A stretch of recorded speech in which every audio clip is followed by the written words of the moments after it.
This episode contains subject matter not suitable for all audiences. Discretion is advised. In the remote, whispering forests of Amity, Maine, 3 lives felt perfectly ordinary on a warm June afternoon in 2010. Jeff Ryan, his bright-eyed 10-year-old son, Jesse, and Jeff's loyal friend, Jason Dehahn, felt a vast Amity tranquility wrapping around them. What followed was sudden, savage, and merciless. This is the story of Amity's darkest day, when families were crushed, a community shattered, and the quiet North bore witness to a horror no one saw coming.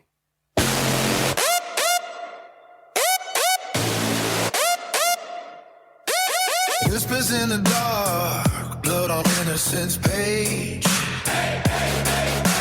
Truth hides behind the lies, locked inside a rage.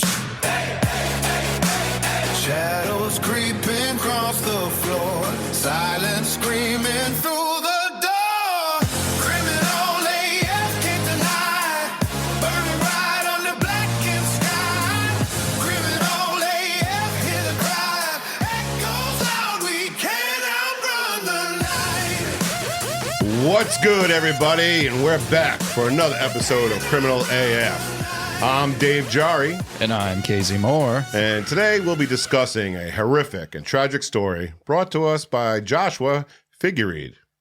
And it's about 3 lives that were taken by the hand of a deranged 20-year-old who said he did it because he believed one of the victims was a drug dealer, and not because he was forbidden from dating the victim's 16-year-old daughter. Not because of that. Don't do drugs, kids. Because he's a drug dealer, right? Nancy Reagan. Yeah. Throwback to the 80s. Yeah. If anybody's born in the 80s or before, like me. Yeah, I was born in the 80s. Oh, yeah? Yeah. Okay. The last month of the 80s. So 80. Month and a half.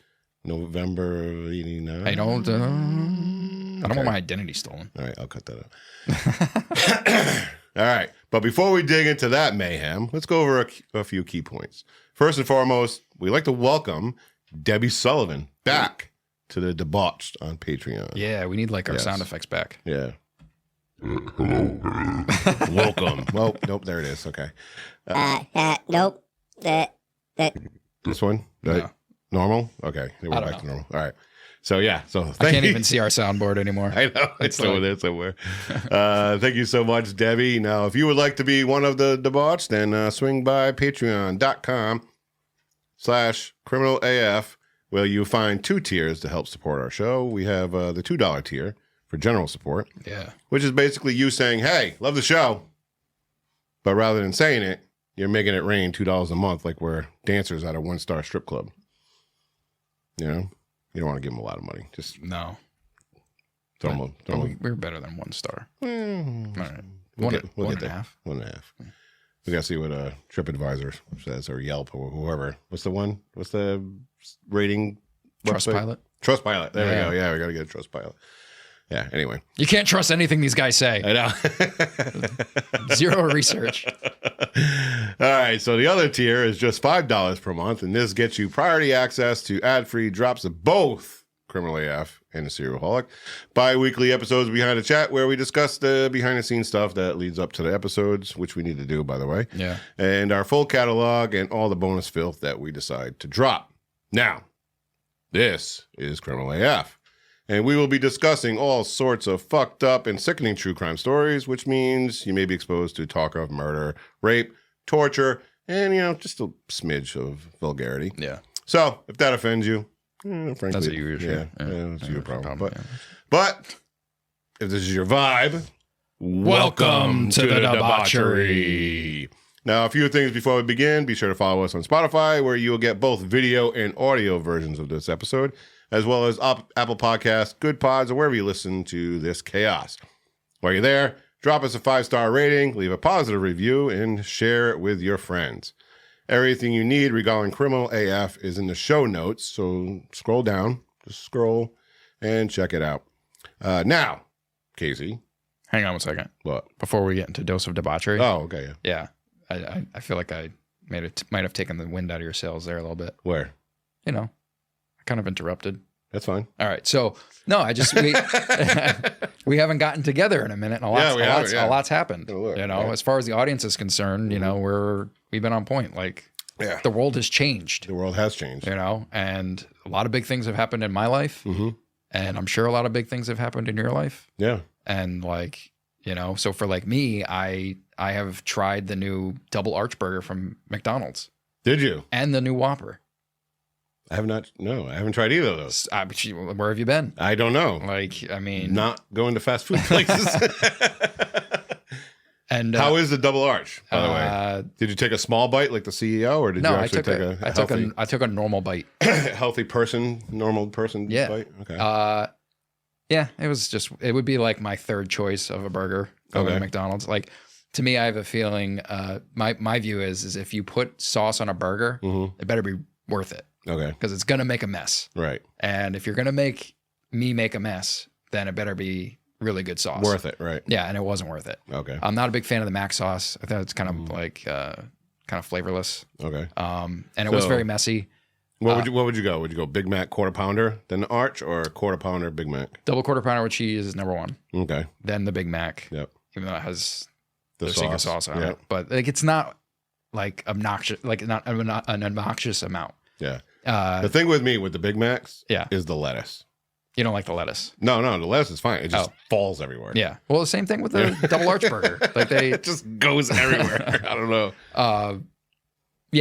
Just you know, wasn't blown away by it. So we'll be sticking with the double quarter pounder with cheese. The new Whopper. No, I'm a Burger King guy. I love Burger King. Me too. I grew up with Burger King. Yeah. That was my thing. But Burger King's kind of fallen off a little bit over the years. I don't know if it's just the Burger King that's near me. That's the issue. Or, but anyway, so I liked the presentation. Like it was put together well in the new box, and it was wrapped fancy and all that stuff. And the ingredients definitely were fresher. My only complaint was that the patties were dry. So that kind of ruined it for us. But I would pick the Whopper over the double arch burger. Oh yeah, that's just my view. Yeah, but. Yeah. My thing has always been if I could create a perfect fast food meal, it would be Burger King burger, and McDonald's fries, and then wash it down with a Frosty from Wendy's, right? Yeah, yeah. No, yeah, I'm with you. Yeah, so I just had to throw that in there. That was the biggest thing that happened in my world, right? Since we last did the episode, an episode. The biggest thing that happened in my world, let's see, I worked 72 hours last week. Yes. I worked 72 hours last week, and this week I am at 60 hours. Yes. So. Unfortunately, or fortunately for you, I'm glad you got the extra hours, but that did hinder our ability to get together. Right. So. Yep. So you worked a ton. Yeah. So I didn't get to go, on an adventure to different fast food places. You could have, though. Yeah, I could have. Yeah. You could have found an hour here, an hour there in between working and sleeping. Just cram it all in. Yeah. The 8 million projects that I got going on in the house. Yeah. Oh, yeah, that too, yeah. But anyway, here we are. So I just had to throw that in there. I wanted to do a little catch up. I just, before we got into the dose of debauchery. And even at work, we haven't really seen. No, because it's just been busy. It's just been busy. Yeah. Like a lot of stuff's going on at work. And stuff. Outages coming up, all that stuff. So. Yeah. But anyway. So this is like our first time, probably in 2 weeks, where we actually got to sit down and talk. And before we even started recording, we sat here for 2 hours just talking about stupid shit. Off the record Off stuff. the record, yeah. So, we talked about like just press and record on those moments. Yeah. Just to see if anything comes out of it. Never know. Sometimes we get some good content going. Sometimes. Or then you cut our George Washington moment out of our last episode, one of our other episodes. I was so disappointed. Which one? I don't remember which one, but I went on a rant about George Washington. Oh. And we had a good back and forth, even though it had nothing to do with the episode. I think that's why. Yeah. I think it went so far. Out that I was just like, this has nothing to do with what we're talking about. kind of like this back and forth. Right now. Yeah. But hey, I have to let our audience know about the burgers. Yeah. And if anyone listening has tried the Big Arch Burger and the new Whopper, let me know what you think. Yeah. I'm curious. Did you like the Big Arch? Did you like the Whopper? Which one did you like better? Did you like neither of them? Neither. Yeah. I haven't tried the new Whopper. Try it. But I think it will. I'm not interested in the big arch. Yeah, I would say if you had to choose between the two, I would go to the Whopper. Yeah. Yep. All right. So Whopper. Whopper. Anything else? Nope. Nothing else happened? Nothing happened in my life besides that. That's the biggest thing that happened in my life. This is great. Yeah. You know, some people talk about vacations, new children, married, whatever. Nothing. Yep. Here we are. Talking about the big arch. Fast food Whopper. in America. Yep. Typical American. All right. Maybe they'll sponsor us. Maybe. How about some dose of debauchery? Let's do it. We got a pretty good one. All right. So this dose of debauchery. Oh, wait, should I do the intro? Oh, yes. Oh, yeah. Yep. There we go. Hey. Dose of debauchery. Nothing but the best. Nothing but the best here at Criminal AF. All right. So this dose of debauchery is, where we talk about some wild or crazy story that we found just because we were bored and mindlessly scrolling TikTok. These stories can be funny or serious, but mostly funny. Not funny that people got hurt or killed. No. But funny because of who did it, because they're probably idiots. So this dose of debauchery brings us to the great state of Maryland, where a professional cornhole player, cornhole, is facing murder charges after allegedly killing a man last week. All right. But this isn't your ordinary cornhole champion. He's a quadruple amputee. Okay. And no, his name is not Matt. I see what you were thinking there, Casey. Get it? Matt. Because he has no arms, no legs. Never mind. The evildoer in this story is 27-year-old Dayton Weber of La Plata, Maryland. And as stated, he's a quadruple amputee and a pro cornhole sensation, once hailed as an unstoppable player in the sport. Wow. Yeah. So Dayton allegedly turned a Sunday night drive into a real-life thriller when he reportedly shot and killed his front seat passenger during a heated argument. Now, according to the Charles County Sheriff's Office, 2 backseat passengers flagged down a La Plata police officer around 10:25 p.m. on March 22nd. They claimed they'd been riding with Weber when he fatally shot 27-year-old Bradrick Michael Wells twice in the head amid the dispute. Okay. Now, a preliminary investigation found that after the shooting, Weber allegedly pulled the vehicle over and asked the 2 friends in the back, "Hey, I need help getting his body out of the car," right? Well, rather than helping, the passengers refused, got out of the car, and fled the scene. They're like, "Fuck this guy. No way." So Weber then reportedly sped off with Wells still inside the vehicle. Officers canvassed the area, but about 2 hours later, a Charlotte Hall resident called 911 to report a body in their yard. Wells was pronounced dead at the scene, and Weber's vehicle was later located roughly 2.5 hours away in Charlottesville, Virginia, which happens to be the location of our last episode, Tory for Fun. Yeah. Little throwback. Now, detectives tracked Weber to a nearby hospital where he was seeking medical treatment. Albemarle County? Albemarle? Yeah, that county. Yeah, that county in Maryland. Those officers, they arrested him after his release, and he was extradited back to Charles County. Now, he is expected to face first-degree murder charges along with additional related offenses. It's early in the investigation, but there's no evidence to suggest anyone else was involved in the shooting, and he acted alone, said Diane Richardson of the Charles County Sheriff's Office. Officials have not elaborated on how exactly Weber, who lost both arms and both legs at just 10 months old after a severe bacterial infection that left him with a 3% chance of survival, how he was able to operate the vehicle. That's what I was going to ask. Or even fire the weapon. Yeah. How does that happen? Wasn't there a video of him shooting a gun? Yes. Yes, there is. Yeah. And it's very uncomfortable to watch. Yeah. But, the vehicle thing that's throwing me for a loop. Yeah. But. So I don't know if he has like prosthetics. Oh, maybe. I guess. Is it a self-driving car? I don't know. Maybe. Who knows? He's got little sticks to push the pedals. I don't know how it works. Sorry. And apologies to anybody who does that. But so anyway, In summary. Yes. Yes, let's go. What began as a group ride among friends ended in tragedy in a cross-state manhunt with a quadruple amputee cornhole champ now at the center of a murder case that has left investigators and the internet scratching their heads at the sheer improbability of it all. Yeah. Yeah. It's quite the story. Yeah. You know, professional cornhole player, which I didn't even know was a thing until this moment. I thought that was just like well, it's on ESPN, so it's got to be the Ocho. Yeah. ESPN, the Ocho. ESPN, the Ocho.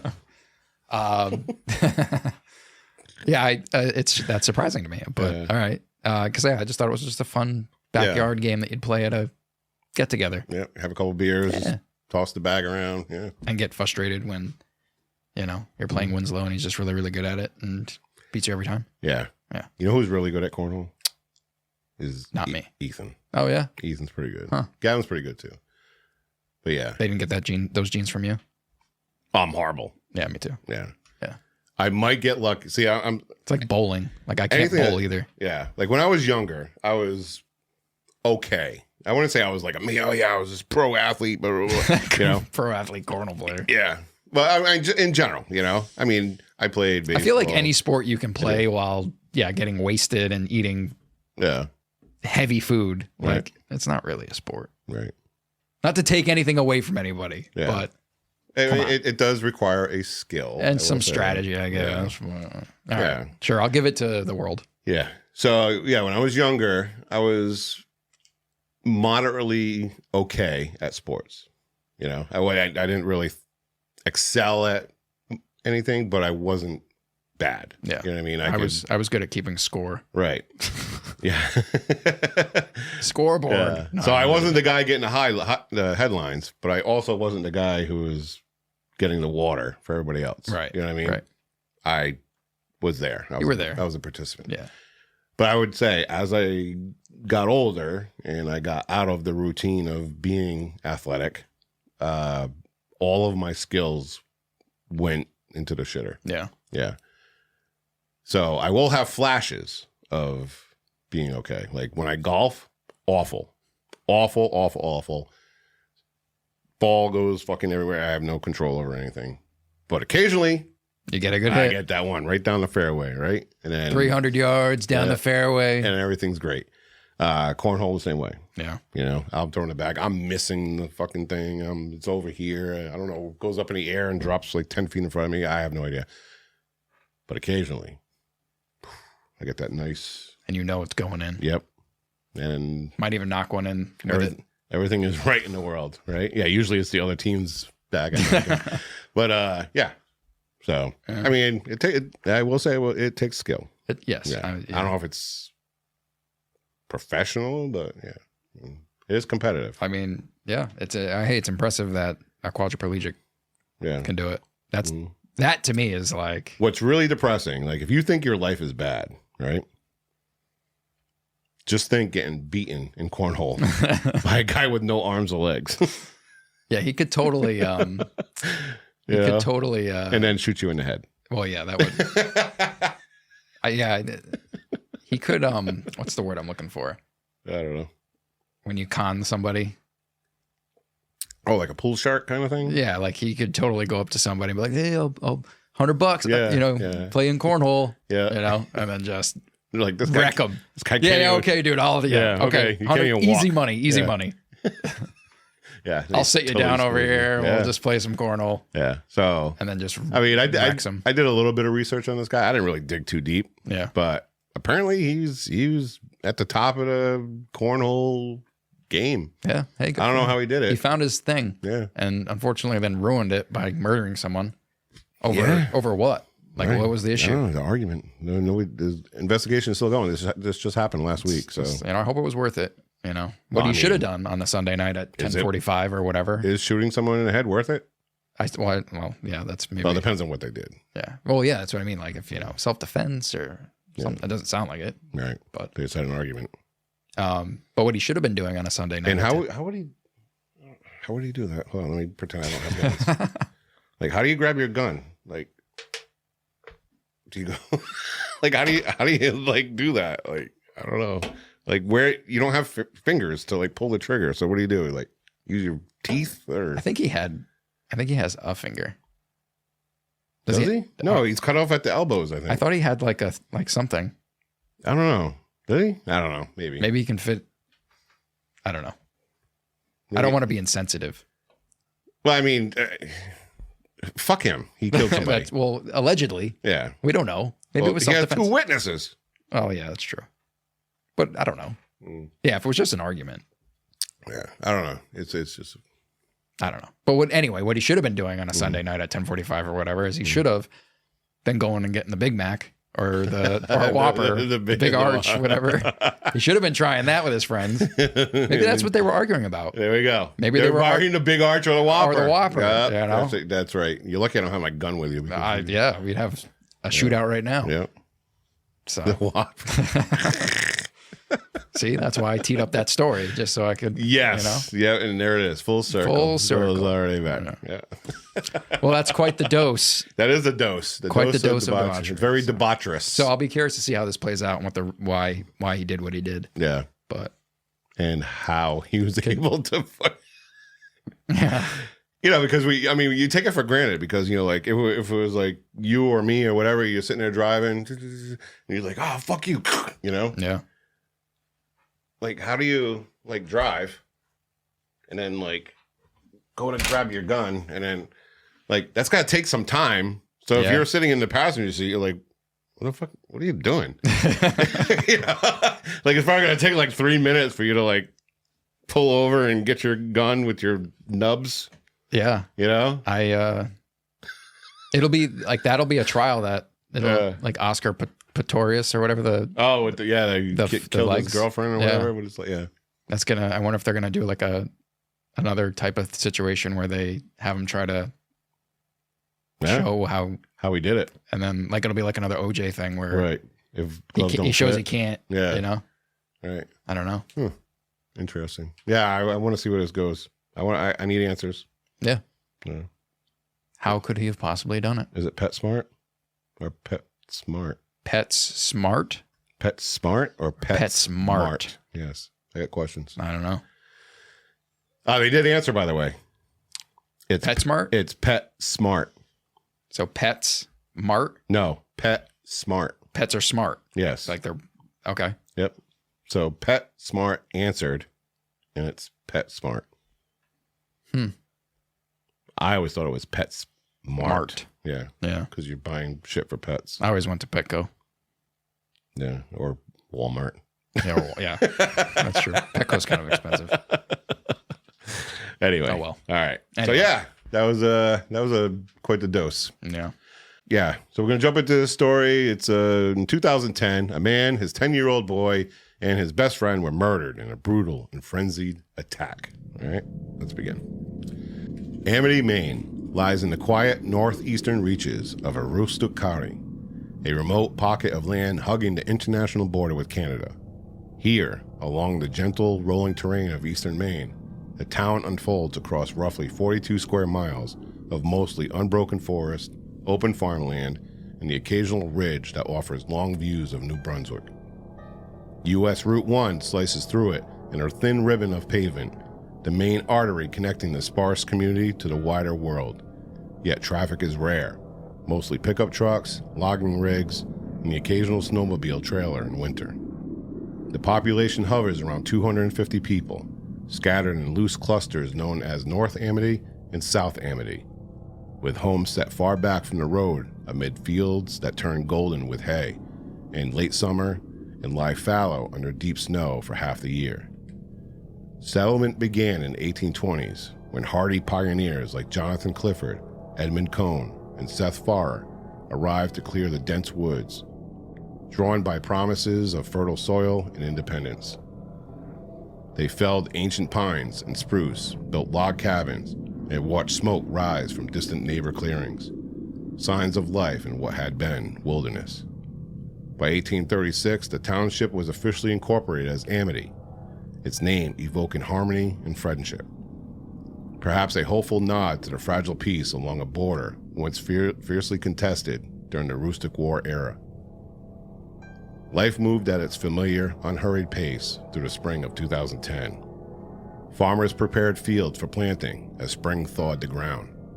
The scent of wood smoke lingered from wood stoves, and the long daylight hours of June brought out deer at the field edges and moose deeper in the backwoods.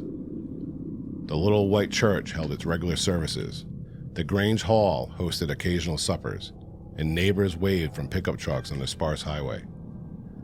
The landscape was as it always had been: golden hay in the meadows, dark spruce lining the ridges, and the border just a few miles east feeling more like a line on a map than a barrier.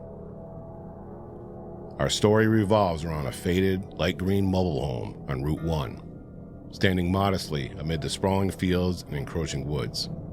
Its siding faded by years of harsh, acoustic winters and brief, bright summers. This was the home of Jeffrey Ryan, known to everyone as Jeff, a 55-year-old man who had carried the weight of his past like an old rucksack he never quite set down. Born on May 24, 1955, Jeff had served in the Vietnam War, where the jungles and chaos left him with lasting injuries that gave him a noticeable limp and qualified him as a disabled veteran. He had lived in Amity for about 12 years, drawn to the solitude and simplicity of the borderlands after the war's echoes faded. Despite the pain that slowed his step, Jeff remained warm and approachable, a friendly neighbor who waved from his porch, shared stories over coffee, and kept his small yard tidy with the care of someone who valued routine. Inside the light green mobile home, life centered on his youngest son, Jesse Ryan, a bright, energetic 10-year-old who filled the space with laughter and endless motion. Jesse was the undisputed light of Jeff's world, a boy whose infectious grin could brighten even the grayest northern day. In school, Jesse earned a reputation as a class clown. He was always ready with a joke or a silly face to make his classmates erupt in giggles. Jesse was also said to be a miniature entrepreneur. During recess, he'd set up shop selling pencils for a nickel, undercutting his teacher who was selling them for a dime. Jesse's pockets would be jingling with change to the amusement of his friends. Jesse spent his time at the green mobile home the way any country kid did, climbing the big tree house Jeff had built in the front yard, its wooden planks weathered but sturdy. On warmer days, he'd splash in the above-ground pool set up nearby, water flying as he cannonballed or raced his friends across the yard. He dreamed aloud about his new sibling on the way from his mother, Jamie Merrill, his excitement bubbling over in stories told to anyone who would listen. Though Jesse had spent time living with his mom in Lewiston earlier that year, he had returned to Amity just days before that fateful summer, eager to spend time with his dad for Father's Day and soaking up the familiar rhythms of home. Jeff doted on him endlessly. The two shared quiet evenings in the mobile home, Jeff nursing a beer on the couch while Jesse played nearby, the TV murmuring in the background, or the two of them stepping outside to watch the stars emerge over the dark tree line. Jeff's older son, Shannon, lived far away in Texas, but Jesse's presence brought a renewed sense of purpose to Jeff's days. Neighbors recalled seeing father and son together often, Jeff limping alongside the boy as they checked the yard, or simply sat on the steps, talking about nothing and everything. The home itself was unassuming, a single wide trailer with a small shed out back, a gravel driveway leading to Route 1, and the vast open quiet of rural Maine wrapping around it like a blanket. It was a place of simple joys, the sound of Jesse's laughter echoing across the lawn and barbecues with friends like Jason Dehahn. So this paints a little picture of what Amity, Maine was like back in 2010. You know, very simple life. You know, Jeff living in his mobile home, his son just coming to town for Father's Day to spend the summer. I believe the Monday before, on the 20th, I believe, was Father's Day. So they just had a little picnic, a little party at the trailer. You know, some friends came over, some kids and stuff. They had a pretty good time. You know, and this is just starting the week after the party. Yeah. You know? It sounds like just a really nice, easy way to live. Yeah. You know, I don't know. There's something appealing to me about like rural living. You know, just the simple life. yeah, you know, just being up in the middle of nowhere where there's no one around. You know, everybody knows each other, but you never really, you know, see people unless you go into the general store or whatever. But you know, everybody kind of keeps to themselves and all that stuff. And I don't know, something appealing about that, living in the woods in your double wide trailer. Yeah. You know. Yep. I lived in not a double wide, but you know. Oh, you weren't one of the rich trailer. No, we had the poor trailer, the single trailer, or you could touch from one end to the other end. Yeah. I did live in one for a little while. I mean, it's not awful. I could see myself doing that. Yeah. Just pretty. You don't need much. You don't need much. Yeah. You know, it's easy to take care of. Yep. You know, I don't know. Yeah, it was after my divorce. One of my buddies, he had one on his property that he had used as a rental property. Yeah. Somebody had just moved out, and he's like, "Hey, want to move in?" And I'm like, "Sure, yeah, why not?" Did that for a couple of years. You know, I don't know if I could tolerate the crazy winters in Maine, though. Northern Maine, like near Canada. Yeah, like oh my god, like way, yeah. I'm surprised that the trailer doesn't get like blown over. Well, or buried, just buried. Yeah, you know, buried in snow. Yeah. Yeah, well, a friend Joshua up in he's up there in Maine who presented this story to me. Yeah, he does live up there, and you know he should let us know. What are the winters really like up there? Yeah, I love Maine. I used to go there every summer, but it was in the summer, right? Know? Yeah, and you go and swim in the lakes and stuff like that. It's a beautiful state. I wonder how some like. You know, obviously, the more north you go, the less summer you have, and the more winter you have. But, and like, apparently lots of hay. Yeah, a lot of hay. The golden hay, the golden hues of the hay. Yeah. I wonder how short of a summer that is. You know, because our summer, I mean, we're only a couple states away in Connecticut. Yeah. Oh yeah, they used to always rag on me. Oh, you're city boy coming up here. Yeah. I'm like, I'm not that far south. Yeah. Like I'm. You know, it gets cold in Connecticut too. I know it's not Maine cold, but you know, my family came down from Canada. Yeah. When we came over from Ireland, and we lived in Maine for a long time. You know, so I still got a little bit of, I'm sure, you know, somewhere in the bloodline. Yeah. You know, little Maine in me. Yeah. You know. Yeah. I went up to Maine one time, and I don't know, I got lost. This is back before GPS and all that kind of stuff. Oh, I'm sure it's so easy. Like, I don't know how anyone ever gotten around. Yeah, I'm like, because exits are like 20 miles apart. Yeah. And then you take an exit, and then next thing you know, you're on a dirt road. Yeah. You know, and it's like, where am I? Yeah. So I stopped at this little like gas station or whatever, and I'm like, yeah, I'm looking for, you know, and the guy, like, let me tell you, it was like another language he was speaking. I'm like, yeah, I need to get to, you know, exit, whatever, but he's like, can't get that from here. I'm like, huh? What? He's like, you can't get that from here. I'm like, yo, wait a minute. Just wasn't disabled. Yeah, no. He's like, yeah, I got going down the other thing. I'm like, what is happening right now? Yeah. Did I drive south? Right. Thought I was going north. Yeah.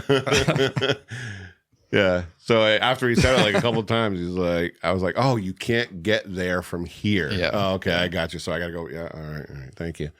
He's like, I'm going down there. I'm like, oh, yep. All right. Thanks, buddy. Guy. Okay, bye. Yeah. Still talking. Don't know what he's saying. I don't know. He doesn't know what he's saying. But it was like some old guy with a pipe. Yeah. So. That sounds about right. That's what I was visualizing when you were doing that. Oh, he said another thing too that always stuck with me. What did I say? It would have been so weird if you walked up to him and he was like, "Oh, good day, good sir. Yeah. Hello, welcome sir. to my general store. Can I? You fancy a cigar? A sporty." Yeah, I'm like, what the hell's going on here? Anyway, well, yeah, one thing he said, I'll never forget. It always stuck with me. He's like, I hope he's listening right now. well, he's probably dead. Oh. Dude was like 90. Wow. This was back in like late 90s, I think I was up there. Yeah. He said, I said something, and he was like, if the good Lord's will and the creek don't rot. I'm like, what? if the good Lord's willing, the creek don't rise. I'm like, if the good Lord's willing and the creek don't rise. Yeah. Right. So like, if you want to do something like, oh, I should probably do this. And it's like, well, yeah, you should. If the good Lord's willing, and the creek don't rise, and you don't get flooded out and die, I'm like, all right, cool, good talk. All right, yeah, can't get down from here. The good Lord willing, the creek don't rise. Like, okay. Joshua, do you talk like this? Our friend Josh up in Maine, do you talk? Yeah. How do you talk? You got how do you talk? I've only talked to him through Through text. Yeah, through text. Yeah. I hope he has an accent like that. There's no way. There's no way. I've never heard anyone talk like that in Maine, but it's just that one guy. It was like, I don't know where. Yeah, he definitely moved to Maine from somewhere down south. I don't know. Well, I heard there's a part of Maine where they have like an accent that is just like, like you really have to like focus in. Maybe I just haven't been to that. Yeah. I just never went to that part. But anyway, yeah. But yeah, I do like the idea of like, 250 people. Nothing going on. Right. Especially now that I'm getting older. Yeah. The less people, the better. Yeah. I just want to be. I don't even watch TV. I don't watch much TV anymore. I don't want to know what's happening anywhere. Yeah. I just want to just be. I wonder what prompts that. Like, I feel like, because a lot of people I talk to are kind of that way. Mm-hmm. They're like, oh yeah, I can't wait to, get up out of here and just go build a shack out in the woods somewhere. Yeah. Live off the land. I want to cut trees down. I'm going to be a homesteader. Yeah. Yeah. But I don't know. There's actually a few people at work that actually have the goal. They're saving money to go to Maine. I don't know about Maine. Maybe because Maine, you can buy like a million acres for $500. A nickel. Yeah. Like they were probably like, all right, you can either buy this pencil for 5 cents, or you can buy an acre of land for 5 cents. Right. I don't know. I actually, me and my buddies were anyway, back to what I was saying. Yeah. There's actually people at work that are saving money because they want to become homesteaders. Yeah. They're going to buy whatever acreage of land and just set up their own shit. Yeah. I feel like that's been glamorized though, because like that's probably more of a pain in the butt than it seems like. Because it's like anything on social media, like, oh, I went on vacation and look at how glamorous it is, and then you go there and it's like, eh. Yeah. Same thing with like people who post about being a homesteader, like, oh, it's so beautiful in the fireplace, and I went hunting and I have this beautiful fish and whatever, right? Blah blah, and then you're like in it. And it's like pouring out, and you're in the swamp, and you're knee deep in pig shit, and there's no water, there's no power, your wood's wet, so you can't even light the stove or something, and your roof's blowing off, and I don't know, I think, like you said, I think homesteading now is romanticized, that's so to speak, because. Yes, you can go out and you can buy the land and you can get your pigs and your cows and your whatever and, do your hunting and stuff like that. But there's also a grocery store a few miles down the road where you can. Do I really want to go and take care of all these animals, or do I just want to drive down there? Right, yeah. And pay $8 billion for a bag of groceries. Right. So, you got the best of both worlds. You can live like you're in the 1800s and do your own shit, and you can live in the 21st century and go to the grocery store. I mean, for a Vietnam vet, this makes sense. This is like right up the alley, of a guy who's seen some stuff and just looking to be left alone with his 10-year-old. Yep. Yep. Yeah, it's pretty. Yeah. So he has Jesse. Jesse's a 10-year-old. He's a spry young fellow. Yeah. I was like, oh, that's awesome. I love that he's undercutting his teacher. He's like, he's a hustler. That's good. Yeah, he's an entrepreneur. Yeah, I like it. He's like, hey, I'll sell you guys this stuff for a nickel instead of getting it from Mr. What's it over there for 10 cents. Yeah, and he was well liked. He had a lot of friends. Like we said in the story, he was like kind of like the class clown. Always had a joke. Always the life of the party. And just made the other kids around him feel good, and and him and Jeff and Jesse, father and son, they had an amazing relationship from what I've seen. Yeah, and they're both in their perfect world right now. Yep. Nothing to go wrong. Yep. I as a Jaws fan though, Mm-hmm. I love that the town is called Amity. Mm-hmm. And I'm not a Jaws guy. oh my god, it's like the greatest movie ever made. Okay. I mean, I don't know. That's really good. I went on a Jaws ride at Universal? Yeah. You went on the Jaws ride? Yeah. Oh my god, that ride was. The ride, it's definitely. I don't even know if it's there anymore, but it definitely dated. I don't think it is. I don't think Definitely it is. dated. Yeah. But whatever, you know. Yeah, that was back in early 2000s. I would Yeah. have been down there. Yeah. But yeah, I love the movie, and the My kids were screaming the entire time. Like, yeah, it makes sense. petrified, screaming like they were actually going to die. Oh, it was so much fun. The boat driver's like doing a thing, and it's like, oh yeah, and then the shark pops Then up. you have like the mechanical like shark raise its head. And then she like pulls out a bazooka and just shoots a missile at it, and there's explosions and it's cool. Yeah. I love Universal. Universal is amazing. I'm not even exaggerating. They legit thought they were going to get Well, how old are they? like 8-ish. Yeah, that's exactly. something, Yeah, of course. It would have been weird if they didn't freak out. But nobody else's kids were doing that. Just mine. Oh. Yeah. I don't know. Freaking the fuck out. Well, I wish you filmed it. Oh, That would have man. been great. Yeah. Yeah. It was wild.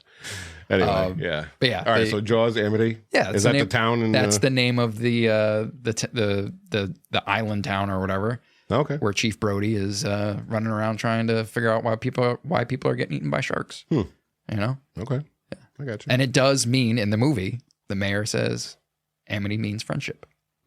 So it is some type of that tracks. that tracks. Yeah. You know? Very good. So All right, yeah. So we got Jeff and Jesse. They're living their best lives. and you got to right watch now. Jaws. You got to watch Jaws. I got to watch Jaws? Yes. I mean, I have seen it. Oh, all right. It's not like, oh my God, it's the greatest movie ever. I'm just like, oh, it's cool. I mean, the shark's a little bit like, Yeah. doesn't look. I mean, it looks like the shark from Universal. You know. Right. So I think that's what it is. Yeah. Where I'm like, oh my God, it's a movie about a shark eating boats and stuff. And then you It's just, more than and you that, just see though. like this mechanical thing pop up. It's like, oh, that's kind of stupid. Whatever. Besides that, like, it's amazing. Yeah. Whatever. All right. So yeah, so we've been talking about Jeff And his Jesse. 10-year-old son. And his 10-year-old son, Jesse. Yes. They're living their best life. They're up there in Maine. They just had their Father's Day picnic. Life's good. Right? And Jeff has his good friend, Jason Dehahn. Yes. Okay. So let's learn a little bit about Jason. All right. Okay. So nestled just a short distance down the same quiet stretch of U.S. Route 1 stood another modest home, a place that belonged to Jason Dehahn, the 30-year-old neighbor and steadfast best friend who had become an almost daily fixture at Jeff's light green mobile home. Born on July 10th, 1979, to Robert and Vicky Dehahn, Jason was a hard-working sheetrocker by trade, the kind of man who spent his days hanging drywall, taping seams, and mudding corners with steady hands and quiet focus. His work took him to job sites across Aroostook County and beyond, but no matter how long the day stretched, he made time to swing by Jeff's place, sometimes rolling up in his four-wheeler, toolbox in hand to help with a repair or a chore, other times simply pulling up a chair onto the porch to crack open a beer and talk about nothing in particular. Their friendship was the easy, unspoken kind built over years in a place where neighbors were far and few between. Jeff's limp meant he appreciated the extra pair of hands, and Jason's easygoing nature made every visit feel like family dropping by. Jason lived with his wife, Crystal, and their 3 young children, who lit up his world. He was the quintessential generous soul, the guy who dropped everything to lend a hand, give you the shirt off his back without a second thought, or quickly help someone out of a tight spot. Friends and family described him as a great dad and an even better human, someone whose life revolved tightly around his loved ones. In the sparse, rural rhythm of Amity, he embodied the best of small-town loyalty. Reliable, kind, quick with a laugh, and always ready to share a cold one or a story under the vast northern New England sky. On those long summer evenings in 2010, you'd often find Jason at Jeff's, the 2 men sitting outside as the light faded over the hayfields, Jesse running around the yard or climbing his treehouse nearby, the air thick with the scent of cut grass and wood smoke from the stove inside. Jason might tinker with Jeff's old Ford F-150, or just lean against the porch rail, trading jokes while the boys splashed in the pool. 3 souls enjoying the simplicity of everyday life in the warm June days of Amity, Maine. Jeff, Jesse, and Jason, unaware of the horrors that will soon put an end to this tranquility. Boom. All right, so now we meet Jason. You know, seems like a good guy. Jason Dehahn. Yes. Yeah, 30-year-old, like a little bit of an age difference, you know, like you and I. That's weird. Yeah. Yeah. Look Like, at that. You know, Yeah. So I guess I'm going to be coming over and Right. helping you sheetrock. I don't know if you want me helping you sheetrock. Or, yeah, well, we did that at We Garrett's did house. that. We did that at Garrett's house when he had to I wish film. we had filmed that I know, that was awful. just so you could have seen the disaster that turned into. You yelling at me and Garrett for not Feathering it out. enough. feathering it out. You got to feather it out more, guys. Well, Garrett was like, You need like 2 more coats. it of was like fucking- lumping on. And then we were like, yeah, we're not doing that. Yeah. Just cover it up. Just cover it. We'll throw some fucking wallpaper on it. It'll Oh be good. man. Yeah. Not for nothing. Sheetrocking is an art. Mhm. So yeah, that's hard work. Sheetrocking. Sheetrocking. Yeah. Like it's It's not great. It's dirty. I mean, yeah, it's dirty, it's dusty, the mud is dirty, and it's a little bit of a craft, Yeah. Like I had to do that here. yeah. Like not so much, to the point where I'm anywhere good at it or anything. But we had to knock down some walls, we had to do a couple things, and you had to like putty and make everything kind of look nice. And yeah. And so the fact that I fucking hate that. Like it was awful. Yeah. I don't ever want to do that ever again. the fact that he, spent all day, I mean, I don't know how busy he was as a sheetrocker up in Maine All right. but he apparently he drove all around the county. Yeah. Mhm. So he's probably spending a lot of time on the road, Yep. going to job, Mhm. sheetrocking, lifting heavy, 4x8 sheets or Yep. whatever, length he's got them in. And those are heavy, Yep. lugging those up wherever he's going and putting them up on the ceiling and Yeah. spending all day just breaking his body. Mhm. But he always made time to go and hang out Yeah. and stop by his friend Jeff's house Yep. and help him out with extra stuff because he's got an injury, a war wound, and Mhm. or just to, Yep. give him someone to talk to because he's by himself, Yep. Because we talk about, we're just saying like how nice it is to be isolated and stuff like that. Right. Yeah, it's good to talk. You got to be yeah. social. You Right. still gotta you gotta get you got to talk to people. Yeah. You gotta have a friend or whatever. Mhm. So yeah, Yeah, and it wasn't just like going to Jeff's house. From what we're Yeah. learning in the story. I mean, he did that for everyone. Yeah. Great dad, great husband. Yep. Everybody go seemed like everybody loved him. Yeah.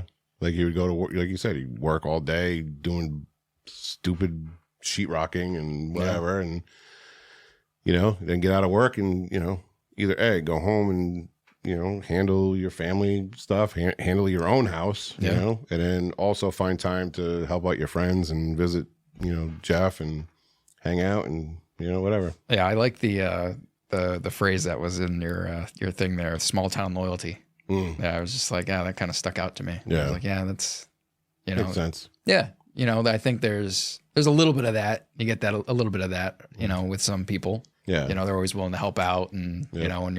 when you need something, it's like, I'll drop everything and do whatever. Yeah. But that's kind of a rare thing, Yeah, you don't see that very very often nowadays. Yeah. And it speaks a lot about him. Yeah. Yep. So Well, I was just I don't know if I should tell it. I was thinking about this over the winter, It's like we got pummeled with snow. yeah. Right. And, people who have been listening to the podcast, they know that I now have a somewhat elderly-ish neighbor next door. Yes. Yep. Who lives, next door there. And I was like shoveling and I was not prepared for this winter, When I was thinking of like when I bought this house, I'm like, oh, I need this, I need this, I need this. And a snowblower was on the list of things that I should probably get. Yeah. But I was like, the past like 8 winters have been nothing. Right. So I was like, I can put that on the side. Didn't get a snowblower.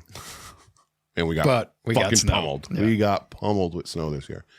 And, I was out there shoveling, and I'm thinking, I should probably like go shovel her walkway or something. But by the time I was done shoveling, I'm like, I fucking hate this. I'm not doing this anymore. And you're tired. You just work all shift shoveling. Yes. So I am not Jason Dehahn. No. I am not that neighbor. I'm sorry. I apologize. I admit it. Maybe it's a fault. I don't know. But the intention was there. I just didn't do it. Yeah. So anyway, yeah.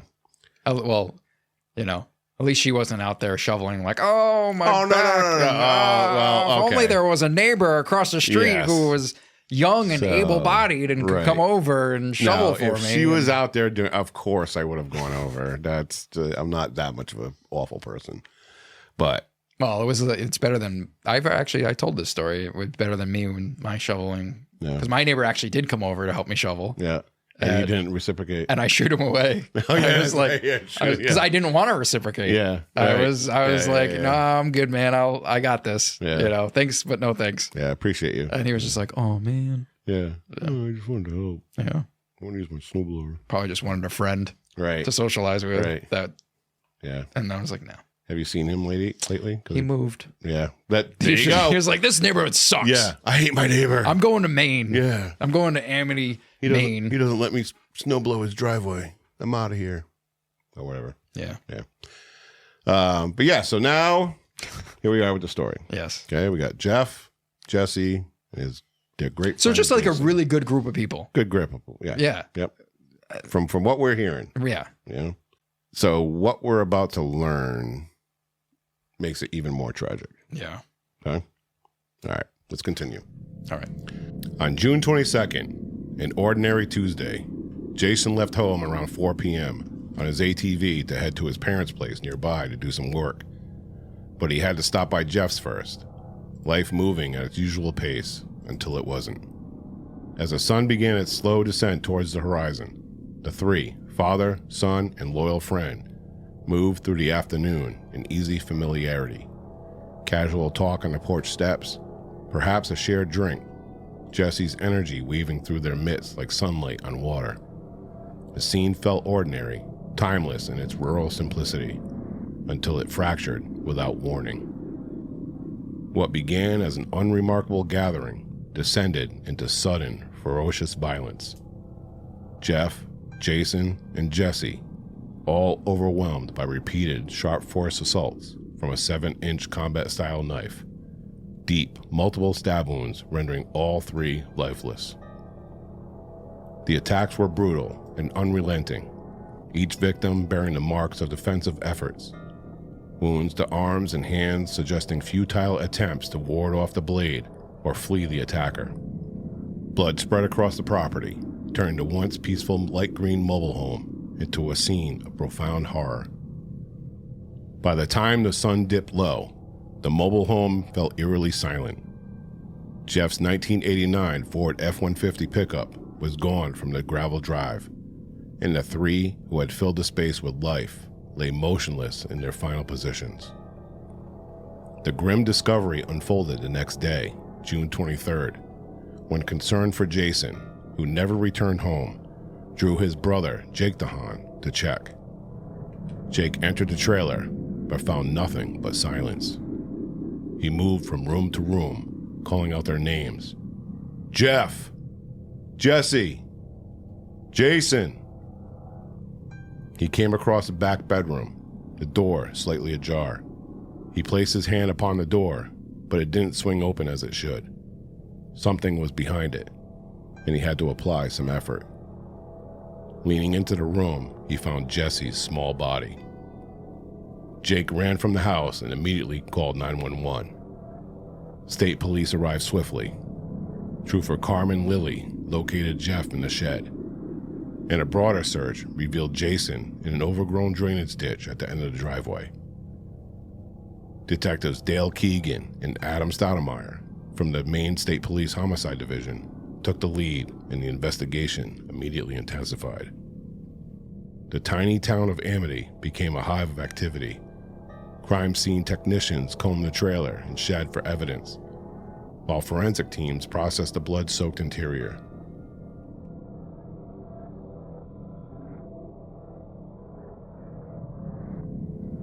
DNA and fingerprint evidence emerged as key early leads. A beer bottle and cigarette butt left at the scene yielded biological material that would later prove pivotal. Autopsies conducted on June 25th in Augusta by Dr. Marguerite DeWitt confirmed homicide for all three, caused by sharp force trauma, multiple stab wounds that had overwhelmed their bodies, with an additional deep incision to Jason's neck noted among the devastating injuries.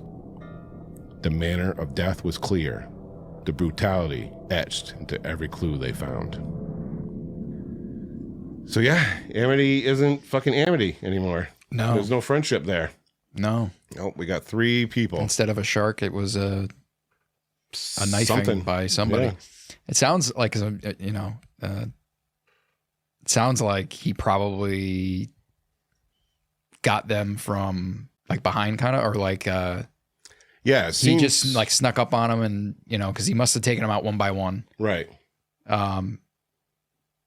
The order, I don't know, but This is interesting because I will say this, Yeah. and I hope you don't mind me sharing this, and we can whatever.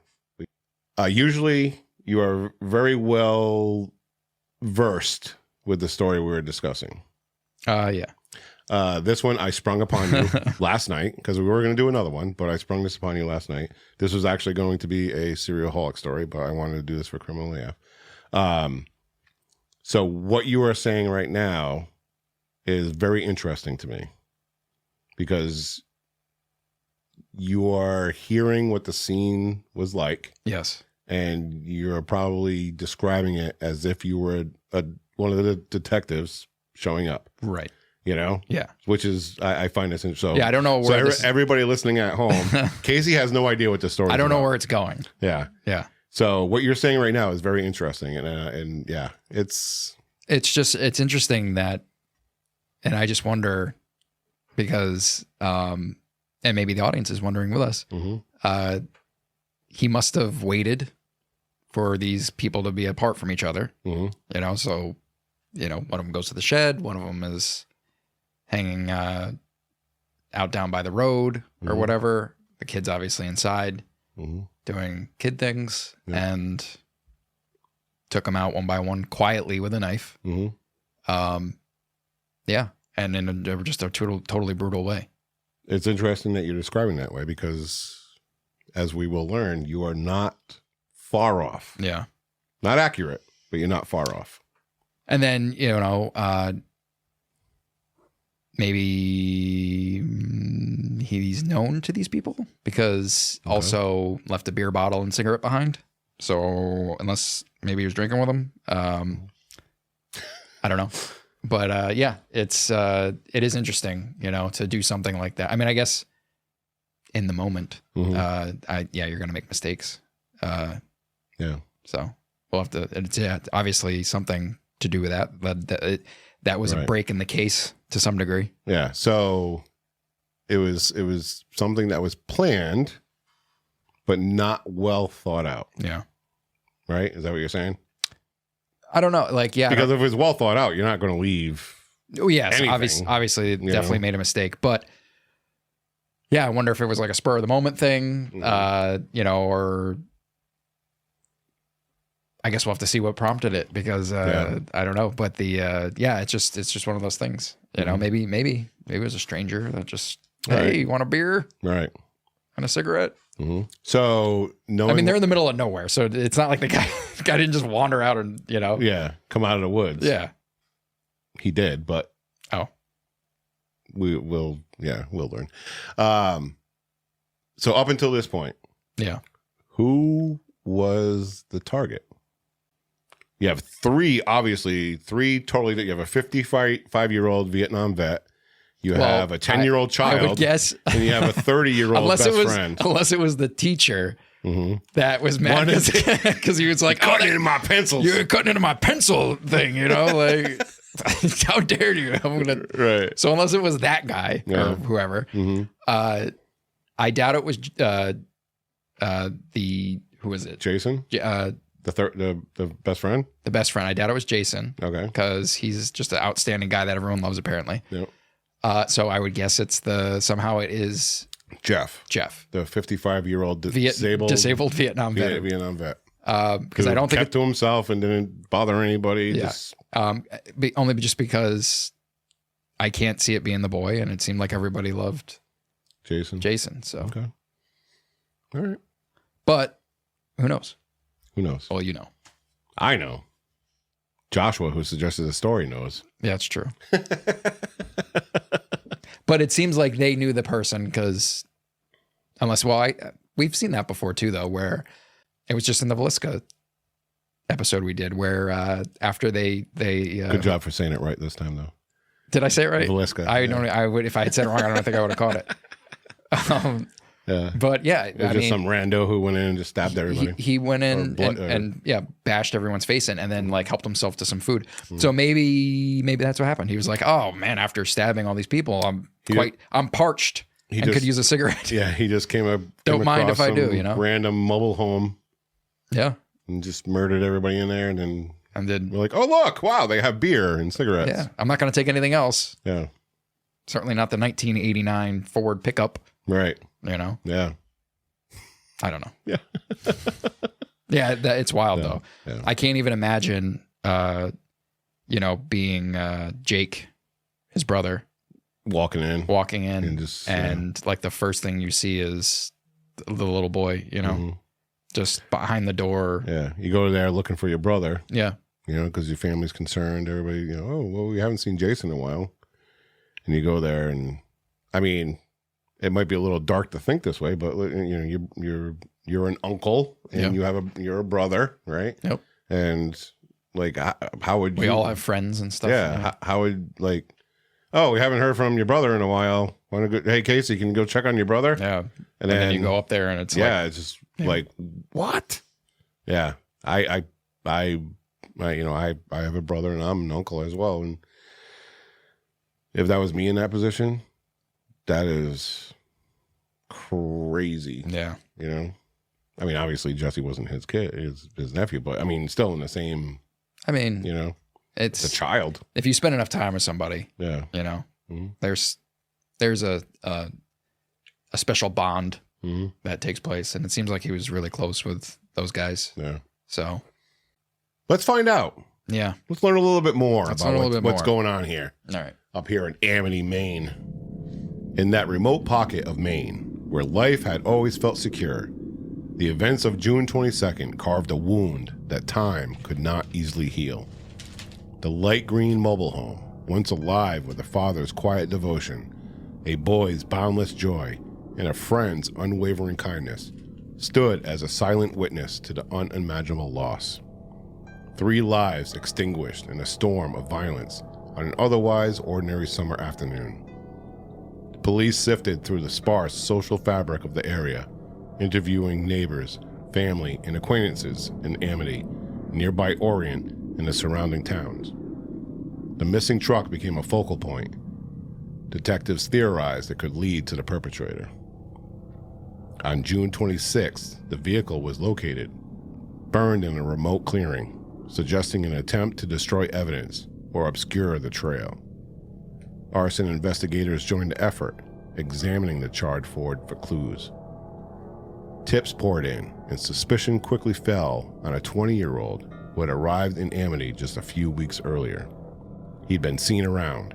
One witness placed him near the burned-out Ford F-150. Another said there was a young man new to the area who fit the description and was staying with a local family, Robert and Joy Strout, who just happened to be the grandparents of another one of Jeff Ryan's children, a 16-year-old daughter named Mariah. On June 29th, the detectives located the young man in Dover, New Hampshire, at the home of Strout's son, Robert Strout Jr. His name was Thayne Ormsby, and he was brought in for an interview. He was friendly and eager to do what he could to help the investigation. He provided his DNA and fingerprints voluntarily, denying any involvement. I had nothing to do with it, he said calmly. But who was this young man, and why was he being questioned in a horrific triple homicide, which included a 10-year-old boy? Now, Thayne was born on May 22nd, 1990, in Ellsworth, another small town in Maine, located just southeast of Bangor. Thayne's early life was a storm of instability.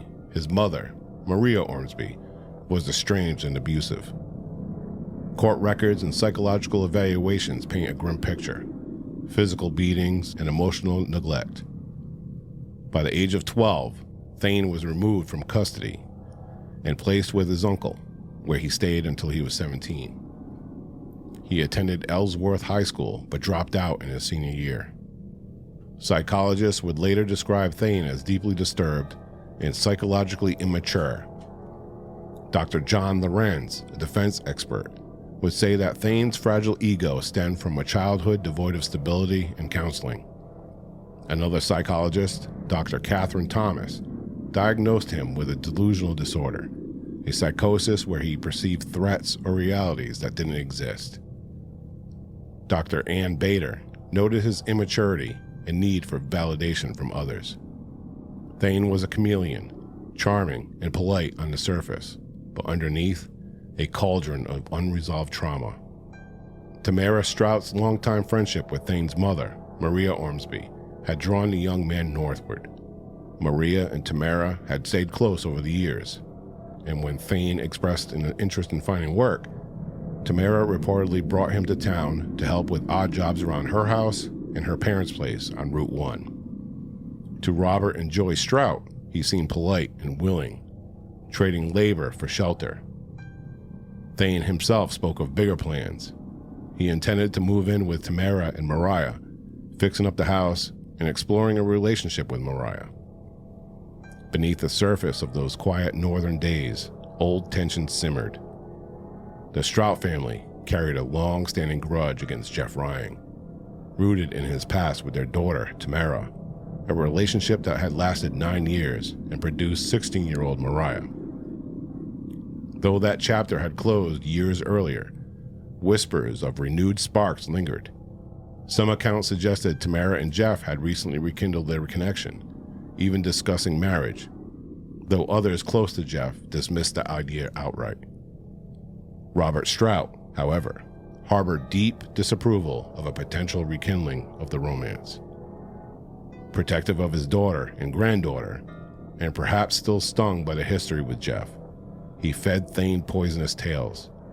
He painted Jeff as a drug dealer, a baseless accusation, as no arrests, charges, or convictions related to possession, drug use, or drug dealing were ever linked to Jeff Ryan himself, yet these accusations still took root in Thayne's already unstable mind.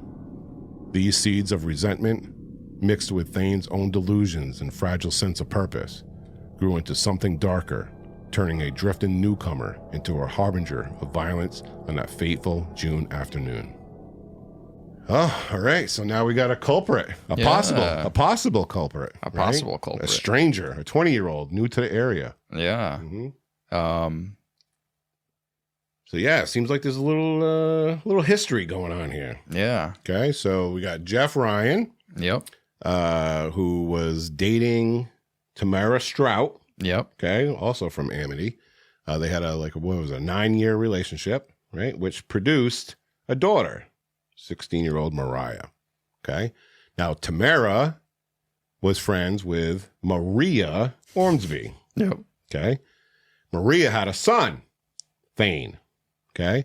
So when Thayne was looking for work, because he's out of school, he quit school, whatever. And Maria, even though they were estranged and she was a horrible parent, was like, oh, well, hey, Tamara, my son is looking for work. Is there anything up north? And Tamara was like, yeah, come on up. We got some odd jobs around the property. My parents' house is falling to shit. Yeah. You can do some work around their house, right? And you get shelter. Yeah, come on up. Okay? Everything's good, right? Well, it seems like there's a lot of tensions going on, particularly from Robert Strout. Yeah. Okay? The father of Tamara and the grandfather of Mariah. Okay? We're piecing this all together. You got it? It is a lot of people to keep track of. A lot of people. Okay? So Robert Strout, the father of Tamara and the grandfather of Mariah, who is the daughter of Jeff Ryan. Robert is very uneased with the rumored potential rekindling of the relationship between Jeff and Tamara, right?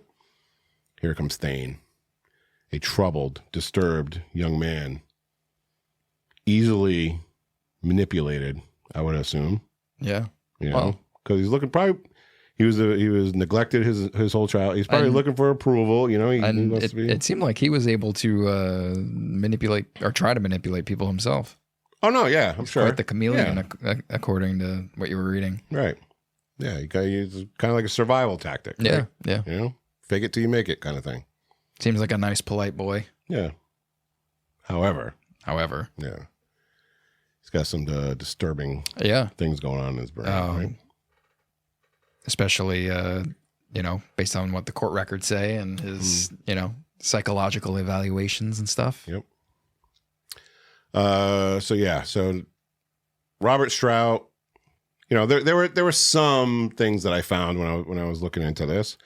Robert Strout, obviously we talked about, accused Jeff Ryan of being a drug dealer, dealing pills and all this other kind of stuff. There was another person, which is Jesse's mother, who said that Jeff also partook in pill dealing. I mean, however, it's possible. Yeah, I mean, who's to say? If he's got who's to say? You know, an injury, right? It tends to. Yeah, I got some painkillers. Yeah, I mean, what's the street value on these painkillers? Yeah, I'll sell you a pill or two. Right. You know? I mean, it happens, right? But a drug dealer, I mean, like, right? I don't know. When I think of drug dealer, I think of somebody like that's what they do, like a kingpin. Yeah, they deal with it, right? You know, and they also live in a community of more than 250 people, because it's probably not very profitable. I was surprised that there were so many witnesses that saw him, you know, saw anything, you know, right. Just because there aren't a lot of people, right? You know, yeah. Even though he drove quite a ways, mm-hmm. You know, it was just Well, the way this truck was actually discovered is that, you know, like I said, they found the truck, you know, burned out in a field, right? Yeah. Well, that field belonged to an out-of-state couple from Massachusetts, and they just so happened to visit their property that week. And I mean, the truck was already burned out, but it was still smoking, and they were like, "Whoa, what is this truck doing in our field?" On fire, smoldering, right? Yeah. So then, you know, they contacted the police, and the police were like, "Oh, hey, here we go. We got this, you know, truck." And then they asked the neighbors, and they're like, "Yeah, you know, you know, I saw, you know, so and so near this truck at this time, you know, before it was set on fire." And we'll learn more how they came about determining whether that was actually Thayne Ormsby that was at the truck, because there is a person that plays a pretty large role in this story. Can you assume who? I mean, no, but is that the motivating issue that would have caused him? My opinion, it's a very it's a good contributed factor. Yeah, I mean, obviously, Thayne has an interesting upbringing. Mm-hmm. You know, neglected by his mom, abusive. Quit school in his senior year. Quit school. Wants to start a relationship with a 16-year-old girl. Yeah. Yeah. Sure. Yeah. I don't know. Maybe there obviously is a connection there. There's a nexus between him and those people. Right. Yep. So. Yeah. And the fact that Robert Strout, all right, I'm going to say this name a few times. Robert Strout Sr. Yep. Okay. He had, like, he harbored this disgust and this hate for Jeff Ryan. Yep. You know, because, you know, obviously they dated the daughter. Who knows how that relationship ended? I don't know. I couldn't really see anything, you know, when I was doing a little bit of research. But obviously, you know, Robert Strout harbors this discontent for Jeff Ryan. Yep. Right. And the fact that he harbors so much discontent for Jeff Ryan, but he's okay with a 20-year-old dating his 16-year-old granddaughter. kind of raises some question. I mean, that's kind of weird. I don't know. Like just me personally, I mean, I may be a little bit old school, but when my kids were in high school, they had a strict 1 year gap approval. Anything over a year was forbidden. You know? Yeah. Maybe wait till you get a little bit older. Right. You know? When you got out of high school, whatever, when you 18, date who are, you know, whatever, you know. But during those years, those developmental teenage years, yeah, there was a little gap. So I don't know. Some people are a little bit more liberal when it comes to that. You know, oh yeah, it's only 4 years. Yeah, well, at that age, there's a huge gap between 20 and 16. Yeah. Huge. You know, so anyway. All right, so let's continue this story. And we're going to jump right into, you know, now that we know that Thayne has been seen around the area, the police find him down in Dover, New Hampshire, and they bring him in for questioning. And then let's jump right into that. All right, let's see what happens. Yeah. Back in Dover on July 2nd for a follow-up interview. It began as a simple conversation. Some light back and forth between Thayne and the police. They start talking about the murders. So what about this case here? I was talking about the beginning here. What type of person you think would do this? No, I haven't given that much thought. But, I mean, cold. Someone would have to be cold. Someone would have to be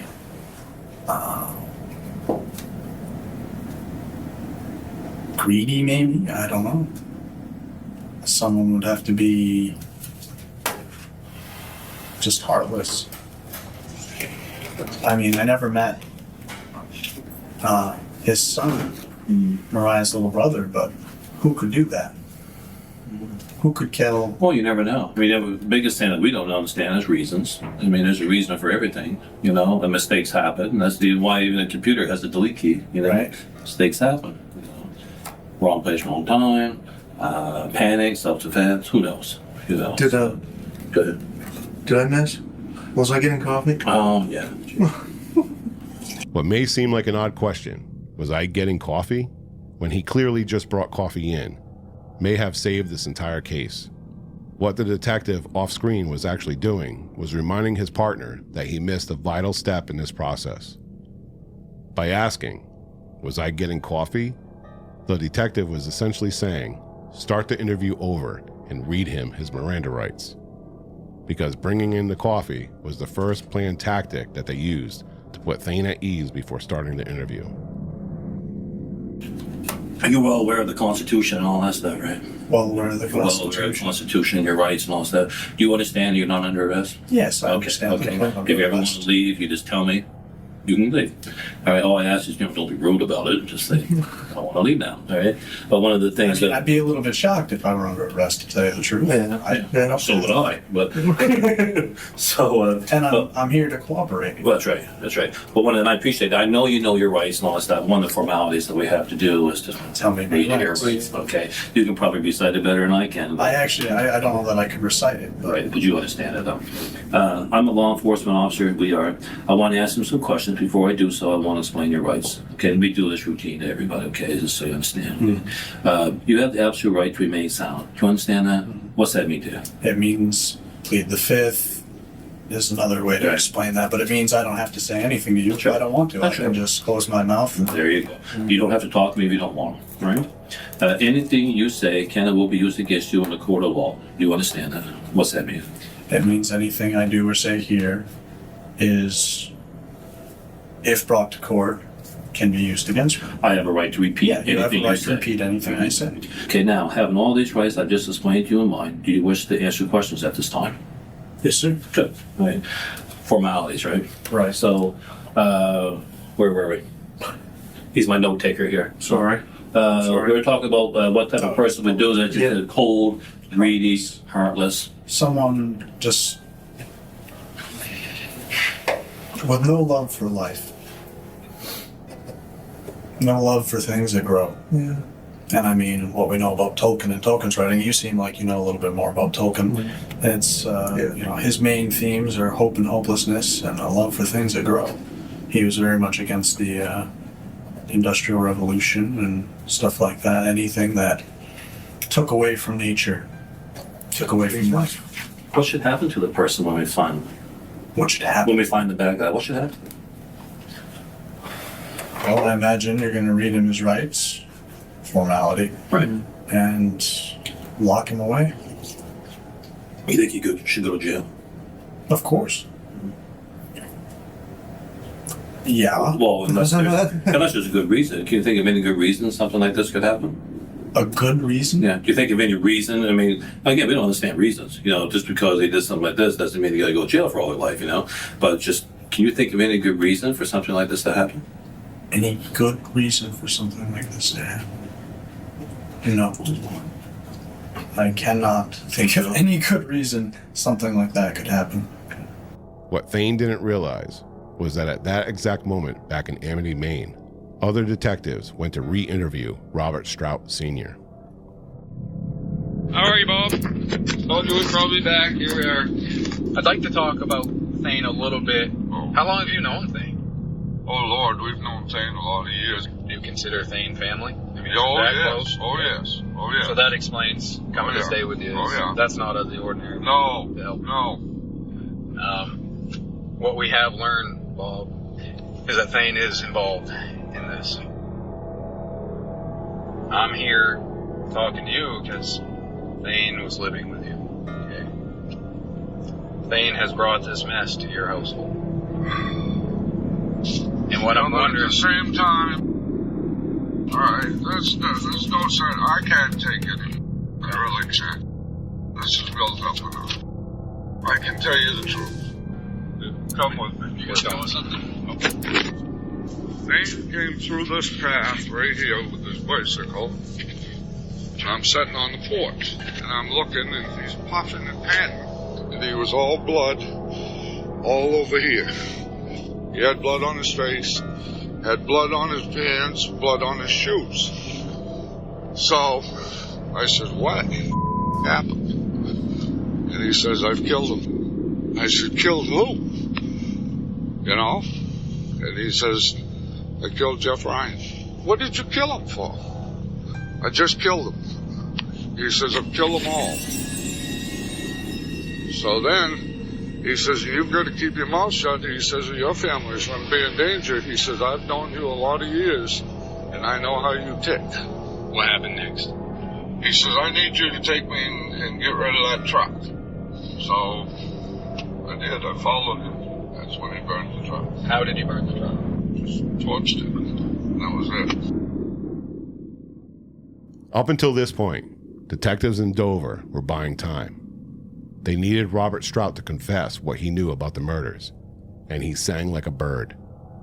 With this information in hand, the interview began to amp up. The methods the detectives were using were slowly pushing Thayne into a corner, literally. It lasted over 5 hours and became intense. Detectives were using Thayne's own words from his interview on June 29th against him. Thayne started with his denials, but detectives pressed. We know everything. They revealed their evidence, which included tire tracks from the bicycle that he rode there, a witness putting Thayne and Robert Strout at the site of the burnt-out truck, the statement that Robert Strout Sr. just made back in Amity, and the most damning, the fingerprints and positive DNA match on a bottle of Budweiser and 2 cigarette butts. Thayne's facade cracked. Where would you like to start? When did you go up there that night? Tuesday night. Tuesday night? What time Before was it? Before dark? 6, 7. Jason was there at this point? Jason was there. Was that the first time you met him? That was the first Okay. time. What happened? You're on your pedal bike? It's on my pedal bike. Okay. What happened? Everything's going fine, to tell you the truth. And I did see Jesse, and Jesse was in the living room. And he was playing video games, and we were just mildly introduced. And we had a beer and everything, like I said. So, things were going good at first. Things were going fine the whole time, Uh-huh. until It happened. it happened. Okay. Starting cream. Just cream. So you said when you get there, everyone's in the house in the kitchen area, and the little boy's playing Nintendo or something on the computer. Whatever he's playing. Whatever he's doing. On the TV. You said you're just kind of like introduced in passing. Yeah, we just introduced and talked and went outside to smoke the joint, blah, blah, blah. And Jeff was Everything's going abnormally good. nice to me. Abnormally nice. No, he was nice to me. Which makes it strange. Right. But I did have it out for him. You did. Yes. When did it turn from everything going fine to not so much? He say something to you? Did he? No. No. Did he have to? No. No. Where you found him. Where you found my prints. My DNA in the shed where he was showing me nails. He was out there to show you some nails or something, That was it. and he bent over to get you the nails. What happened? I think you know what happened. I like to hear from you. I have theories, but I like to hear your side of the thing. I know what happened. I want to see if you can tell me what happened. If I can tell you what happened. Sure. I killed him. You killed Jeff. And how did you do that? With a knife. So he was bent over, and No. Back to. he was back to you, you know? And you stabbed him in the back. I'm asking. Yeah. Okay. And where'd you get the knife? It was my It was that bayonet type knife, large. knife, and that's the one you keep sharpening all the time, right? Or that was then you brought that with you because you always wear it. I knew you knew that much. Yeah. So But I knew that. he's outside. Okay, he's out there by the shed, and Jason's in the house. Jason and the boy are in the house. Jason and Jesse are in the house. Jason sat down next to Jesse on the couch. Right. And you guys are outside. And you're thinking, now it's time. He never said anything to you? He was just trying to help me. Okay. How many times did you stab him, do you think? Those are questions I don't know the answer to. Are you saying 1 or 100? I mean, Multiple. multiple times? Okay. Obviously more than one. Okay. I don't So know. you stab him, and does he fight you back? Momentarily, but I didn't want it to be a prolonged thing. I wanted it to be as quick as possible, and unfortunately, I mean, it wasn't long, but It's not like television. it's different from what you expect. Yeah. Right. Yeah, and I'm not even much of a TV watcher, and obviously I have enough intellect to know that it wouldn't be like television. Yeah. So you kill him outside. Do you hide him at this point? Or do you go take care of the other two? I go. Okay. What happens then? You got a lot of blood on you at this point. Okay. And then what do? You come around up the stairs in the house? This point, I'm in a mode. I'm scared, and I have to finish what I started. Mm-hmm. In my mind, Mm-hmm. it was a job. It was like a hit to me. Mm-hmm. And they were on the couch. I started with Jason, and then Jesse ran to the bedroom. Further questioning would paint a clearer picture, and Thayne spared no detail about what he then did to Jesse and Jason. June 22nd, 2010 was a typical summer day in Amity. Warm, humid, the kind where kids play outside until dusk. Jeff and Jesse Ryan were inside the trailer, perhaps watching TV or chatting. Jason Dehahn stopped by, as he often did, and the two had a beer. Not long after, Thayne Ormsby, armed with a combat-style knife, rode his bicycle to the property. Having been there a couple of times before, Jeff welcomed Thayne and invited him into the trailer for a beer and a smoke. The conversation turned to carpentry, and Thayne allegedly mentioned that he wanted to build a shelter in the woods. Jeff stated proudly he had just the tools to help him with that, including a particular type of nail that would be perfect for the job. Pretending to be interested, Thayne followed Jeff as they made their way out to the shed, while Jason and Jesse stayed inside. Once out in the shed, Jeff turned away to retrieve the nails. Thayne began stabbing him multiple times in the back. Deep, vicious blows. Defensive wounds showed Jeff's fingers were nearly cut off. Medical examiner Dr. Marguerite DeWitt would testify that Jeff suffered conscious pain, meaning he felt every stab with the knife for the duration of the attack, before collapsing on the floor, arms raised in defense, slowly bleeding out amid the tools and the wood scraps. Thayne then made his way back to the trailer. When he entered, Jason and 10-year-old Jesse were sitting on the couch. Seeing Thayne covered in blood and the combat-style knife in his hand, Jesse ran to the back of the trailer, and Jason jumped up to meet his attacker. The chaos spilled outside the door, with Thayne punching and stabbing as Jason tried to get away. Or perhaps, Jason was intentionally leading his attacker away from the trailer in a last-ditch effort to protect Jesse. Jason made it to the end of the driveway before Thayne overpowered him, stabbing repeatedly and slashing his neck so deeply it nearly severed his head.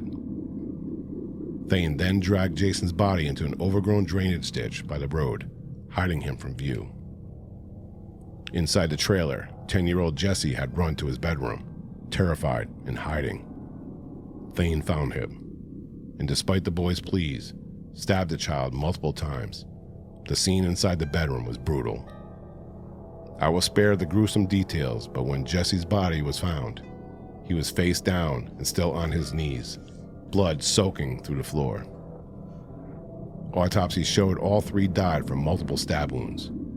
Jeff in the shed, Jason outside, and Jesse in the bedroom. The scene was a bloodbath. Detectives asked, "Why a 10-year-old boy?"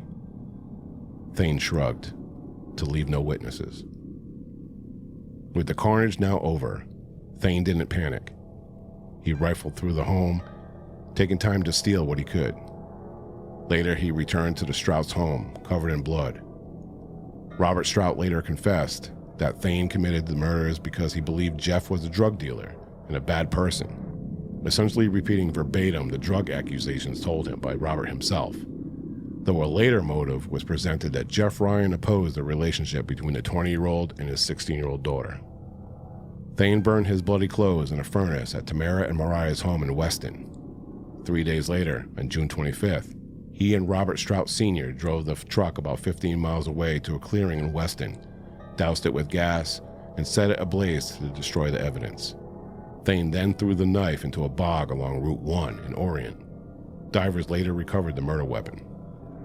Robert Strout Sr. then helped Thayne flee, driving him down to Dover, New Hampshire to hide out at his son's house.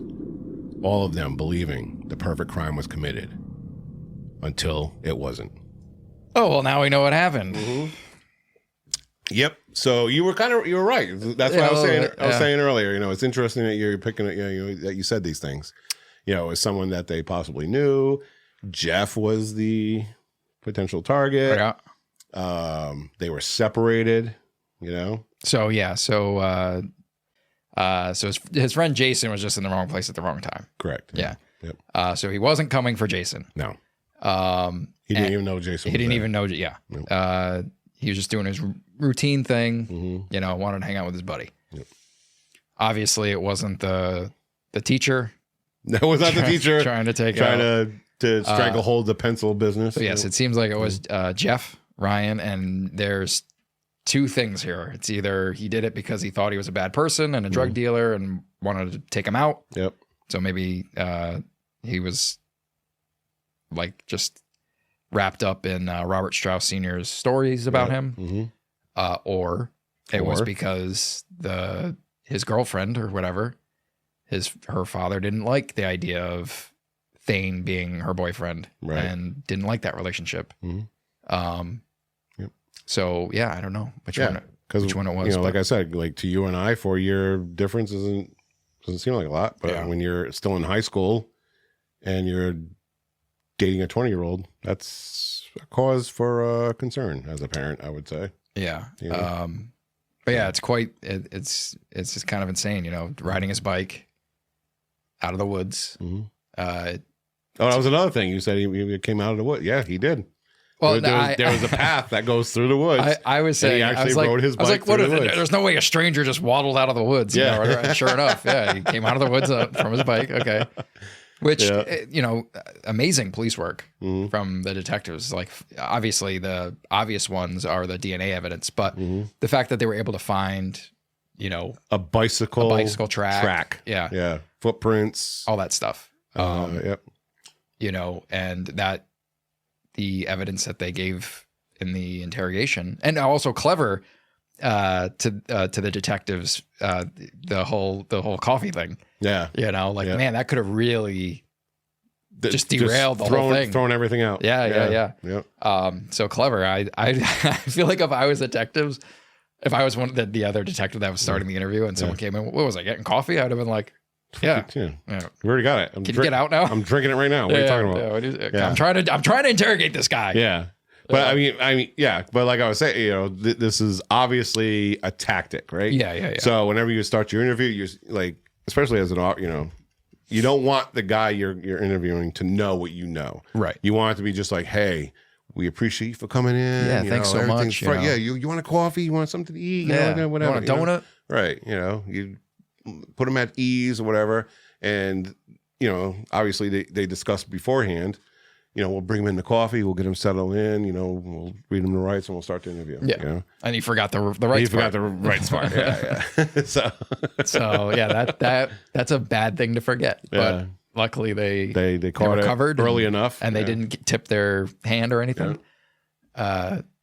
So yeah, and you know, Thayne, before, you know, giving, you know, DNA evidence and being super helpful and coming in and acting like, you know, because in his mind, he genuinely believed he committed the perfect crime, you know, and Robert Strauss Sr. helping him and doing all that stuff. Yeah, because you know, like we talked about, he went in earlier, I think it was like June 28th or June 29th or something like that. You know, they had already talked to him. They had already found him by then. They knew that he was down in Dover. They went down, they interviewed him. He was helpful. He provided his DNA, fingerprints, all. Yeah, you know, anything you need from me, you know, hey, you got it, you know, kind of thing. And it's just crazy to me because it's like you were there, right? You know, and you left so much stuff at the scene, you know. But here's the thing, you know, there is, you know, like a lot of people think, like, especially if you committed a crime. No, I'm not giving you my DNA. No, I'm not giving you my, you know, this, that, my fingerprints. That actually works in a sense. Yeah. Because I believe it was Ted Bundy who was questioned on one of the murders, and he went in and he was like a master manipulator, right? And he went into the interview. He's like, oh, yeah, no problem. And back then, we didn't have DNA back then, but he gave his fingerprints. Yeah. He's like, yeah, no problem. Yeah, here you go. Yeah, anything you need. Is that all you need? You got anything? You know? And they were like, wow, this guy's a really nice guy. And they basically slid his file all the way to the bottom of the pile. Can't be this guy. Right. Yeah. Oh, this guy he gave no red flags. Cross him off the list. He's very helpful, blah, you know, and they just like kind of tucked him away in the pile of people they were, you know, suspecting, you know? Yeah, I feel like in the 70s, I'd be like, you know, sure, whatever. You can have my spit if you want. Right. But like, you know, nowadays, I don't know. Right. Yeah, it's, and it's, you know, it's crazy to just hear the series of events and how they played out, you know, and how he got Jeff to go to the shed. Yep. And then, oh, perfect. Right. I got him alone. Got him alone. Bang, bang, bang. Right. You know, and the rest is just collateral damage. And, you know, probably no worse way to go than getting stabbed, you know, because you're just feeling everything. You ever get a paper cut? Yeah, of course. Paper cuts are fucking awful. Yeah. Like it's just like, especially when they're on like the crease of your finger or whatever. Imagine getting stabbed. Yeah, a lot. A lot. Yeah. God. And this, and like the coroner said, like it was conscious. Like he felt every stab. Like it wasn't like, oh, he got stabbed in the heart and he died. Right. He felt every single stab and then bled out on the ground. You know? And then imagine being Jesse and Jason in the shed or in the house, in the trailer, and just, you know, he pops in the doorway covered in blood. Yeah. And it's with like a knife. And now Like, what do you do? Like, You know? shit. Jason's like, how do I get this guy away from Jesse? Yeah. Jesse's probably freaking out because he's probably never seen anything like that. Yeah. Then, overpowers Jason in the car, in the driveway. Which, I guess buys Jesse some time, maybe hoping that Jesse would run away or something. Right. But Jesse did whatever probably kid would do, and he goes to what he feels is the safest place, his room. Yeah. And we shared in the video here, like I posted some crime scene photos, and the drive, it's not a short driveway. Right. Right. It's a pretty lengthy driveway. So for him, he kills Jeff in the shed. He chases Jason to the end of the driveway, stabbing and punching and doing whatever he can. And almost decapitating him, dragging him into a drainage ditch. Yep. Okay. You could have just ran away. You did whatever, run away. He made the conscious effort to trek back up this long ass driveway, back into the trailer to find a 10-year-old boy and take him out. To leave no witnesses. Right. Yeah. That's wild. That's crazy. Yeah. I don't know. Yeah. And then there's everything after that, taking the moment to, come down from what you just did and have some drinks, have some cigarettes, and then figure out, how do I profit off of this murder, these murders. Right. And take the truck. While the kid's dead in the trailer, Jason's dead in the driveway or in the ditch, and then Jeff is dead in the shed. I'm going to have I'm going to take the truck. It's the only thing of value here. Right. According to him, probably. Right. And I'm going to drive and go see Robert Strout Sr. To help me cover up this perfect crime. And and now he's an accomplice. Now he'll play it off like, we'll talk a little bit about Robert Strout, but he'll play it off like, oh, I was threatened. He threatened my family, all this other kind of stuff. Yeah, homeboy was I believe, my personal opinion is he kind of directed this. He kind of put these thoughts in Thane's head, and when Thayne came back, Yeah, he probably knew. Yeah. He knew Thane's history and all that stuff. Yeah. Whether, I don't know. But regardless of your personal feelings, that's the father of your granddaughter. Yeah. You know what I mean? I don't know. It's just weird to me. But then again, I'm not a criminal mastermind. So. No. Yeah, there was Thayne or Robert Strout Sr. Right. Yeah. So, want to find out what happens with Thayne? I think we should. Okay. Thayne was arrested after his confession that day at the Dover police station. He was charged with 3 counts of murder and arson. He waived extradition and was returned to Maine. For his part, Robert Strout Sr. was charged with hindering apprehension and arson, pleading guilty and getting sentenced to 4 years in prison. The community was relieved, but furious. Why hadn't the Strouts called police sooner? Robert knew Thayne committed 3 murders, helped burn the truck, drove him to New Hampshire to hide out at his son's house. Regardless of personal feelings, Jeff Ryan was the father of their granddaughter. Residents demanded justice, feeling that the entire Strout family were in it up to their necks, but only Robert Strout Sr. was charged and convicted. Grief counselors were made available at Jesse's school. His classmates made memory books and shared stories of his happy demeanor and his infectious laughter. Jamie Merrill, Jesse's mother, collapsed in anguish. Thayne's trial began in April of 2012 in a Aroostook County Superior Court, with Justice E. Allen Hunter presiding. There were 2 phases due to the insanity plea. Prosecutors presented confession video, DNA, footprints, bicycle tire tracks, the recovered knife from the bog. Now, it should be noted that there was a second knife in Robert Strout's car that raised questions, and the defense hinted at Strout's involvement, but no evidence had stuck. First was the guilt phase. April 13th, the jury came back with a guilty verdict on all counts for the 3 murders and arson. Next was the sanity phase. Experts testified to his delusions and trauma, but state psychologists argued he knew right from wrong. On April 19th, he was ruled criminally responsible for the horrific acts committed that day. Sentencing on June 7th was emotional. The victim's family spoke. Jake Dehahn wished no mercy on Thayne's soul. Skylar Dehahn, Jason's daughter, cried about the lost weekends with her dad. Thayne appeared aloof but teared up when his mother mentioned a Mother's Day note. His grandmother pleaded he was a good kid. Justice Hunter acknowledged Thayne's abuse as a denial of social justice, but said it didn't excuse the horror. The defendant decided he wanted to kill someone and set out on that path. The sentencing was announced: 3 concurrent life sentences for the murders, plus 15 years consecutive for the arson. Thayne is also to reimburse the families for funeral costs if he earns any prison wages. Appeals followed. In 2013, the Maine Supreme Judicial Court rejected claims of Miranda violations, improper jury instructions on insanity and consequences, and excessive sentencing. The U.S. Supreme Court denied the appeals in 2014. Thayne didn't stop there.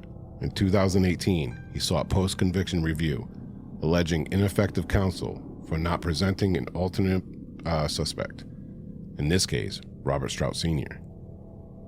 The review was denied in 2019 by Justice Hunter, ruling that Thayne's counsel met standards.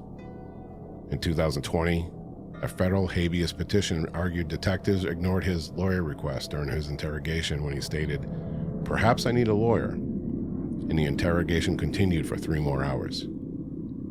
The state countered that the petition was untimely. As of 2026, no ruling is mentioned in available records, but given the patterns, the petition was likely denied. Thayne, now 35, remains at Maine Correctional Center in Windham, Maine, serving life with no parole. Today, the trailer is gone, but scars linger. Residents remember Jesse's smile, Jeff's kindness, and Jason's selflessness. Trust was slowly rebuilt, but the doors stayed locked. This case reminds us, evil can drift into the most tranquil places. So what drove Thayne to commit these horrific acts? Trauma, delusion, a test of darkness? We'll never fully know. But the legacies of Jeff, Jesse, and Jason endure in the memories of the small community in Amity, Maine. Good questions. Yeah. I wonder what did drive Thayne to do those things. Yeah, Robert Strout. Robert Strout. Yeah, I don't know how I feel about Robert Strout only getting 4 years, especially since he was totally, aware of what happened and involved in that. Had he not gotten caught, right, he probably never would have said anything. Yeah. In like the whole thing, like I can understand the community being a little upset, like you said, there's Robert Strout Sr., Thayne went right up to him with no qualms, being like, "Hey, I killed Jeff," like he felt comfortable in just going there and appearing like that and telling him everything that he, everything that he did, and trusting that Robert would keep his mouth shut, so to speak. Even Tamara and Mariah raises the question because Thayne burned his clothes in their furnace. Yeah. And then there's Robert Strout Jr., where Thayne was staying in Dover, New Hampshire. Yep. It just seemed like the whole family kind of family. And like I said, they probably would have heard about it. Yeah. I mean, the Robert Sr.'s wife, Joy, the grandmother of the whole, the Strout family, she asked, why is Thayne all bloody? And she was told he was in a fight. Yeah. And she was like, oh, okay. Yeah. I mean, I could, maybe, plausible deniability, whatever. Yeah. If, the news broke that these people were 3 people are murdered, that they're related to or close to. Right. And, maybe they can't connect the dots, but at the very least, Robert would have known. Mm-hmm. Maybe some of the other family members would have had an idea, but they, they probably wouldn't have, said anything or gone to the police or any of that stuff. And how much did Robert influence what Thayne did? And, And that's, you know, I talked about earlier about when they went and burned out the truck, you know, witness, you know, like, oh, I saw him near where this burnt out truck was. Yep. And, you know, and he's kind of new to the area. How are these people all noticing this one individual, you know, and saying, yeah, that's the guy, when he's basically a stranger, Yeah. you know?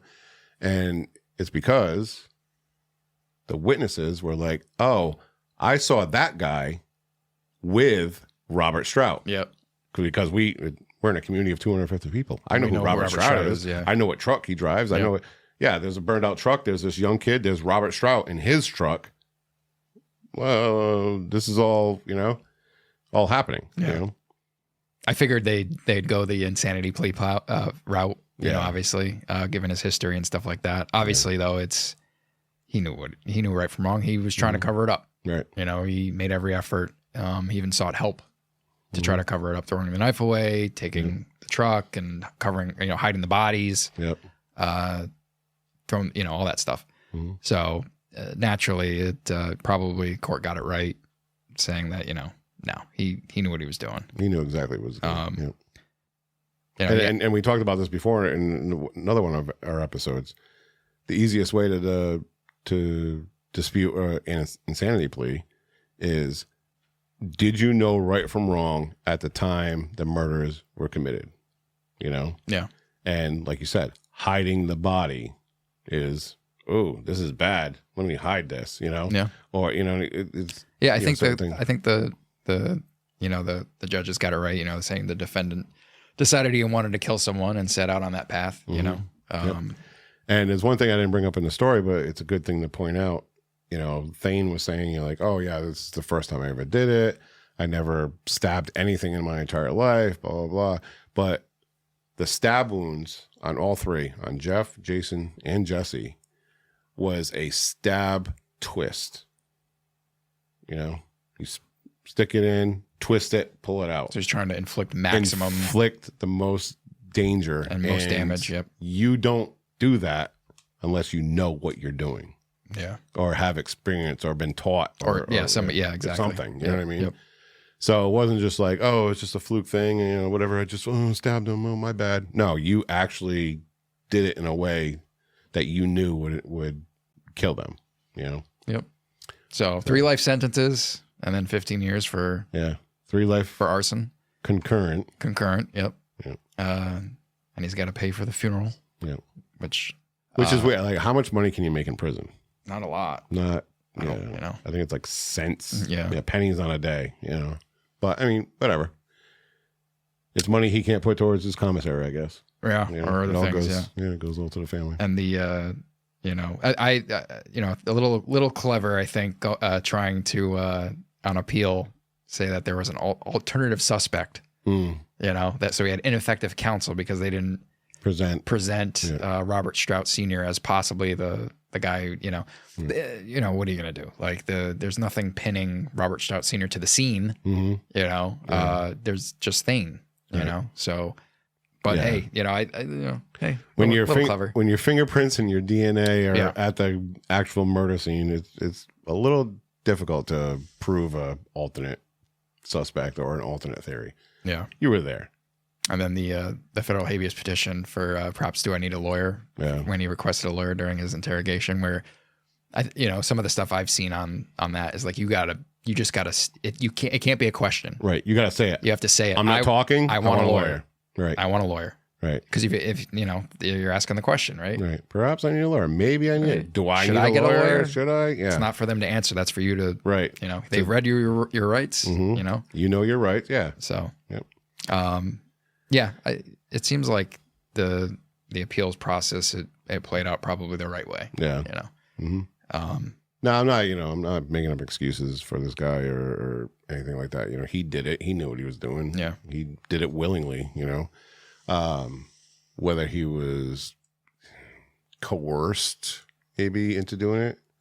You know, maybe it could have been potentially, you know, influenced to do it. Right. Or maybe Robert Strout saw this damaged young boy and maybe saw him as a way to get rid of someone he didn't care for.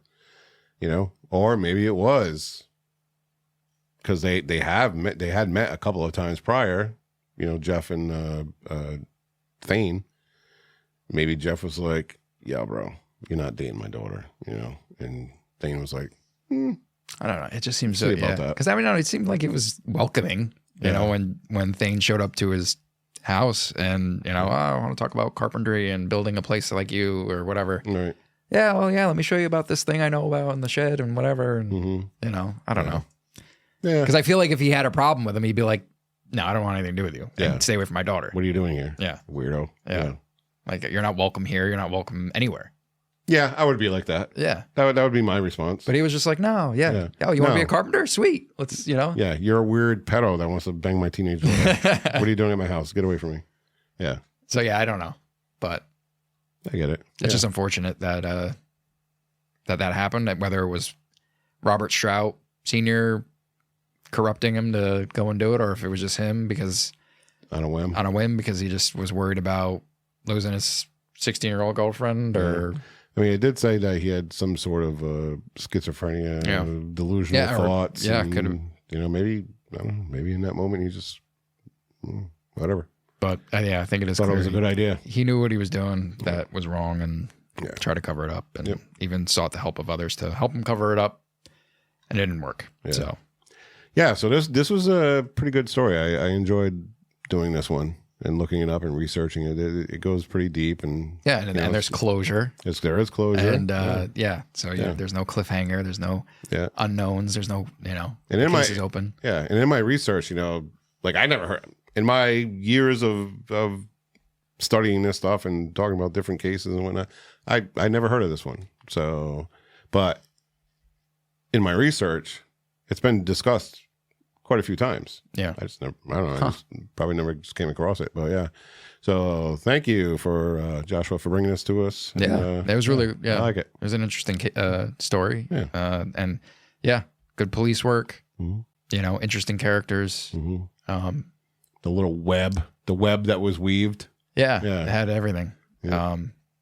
A tragic end, unfortunately, but right. Well, it wasn't just some rando thing. It was like it affected literally an entire community. Yeah.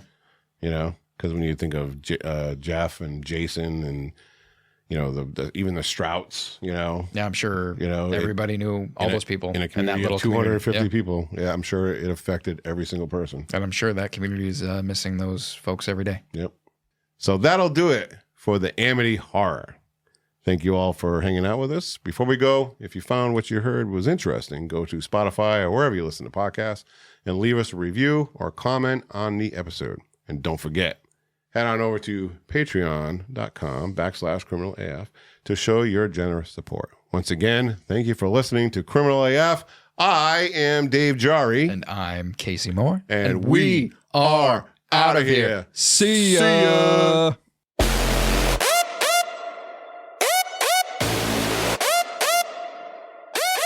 Whispers in the dark, blood on innocence page. Truth hides behind the lies, locked inside a rage. Shadows creeping across the floor, silence screaming through the door. Criminal AF can't deny, burning bright under blackened sky. Criminal AF, hear the cry, echoes loud, we can't outrun the night. Can't outrun the night.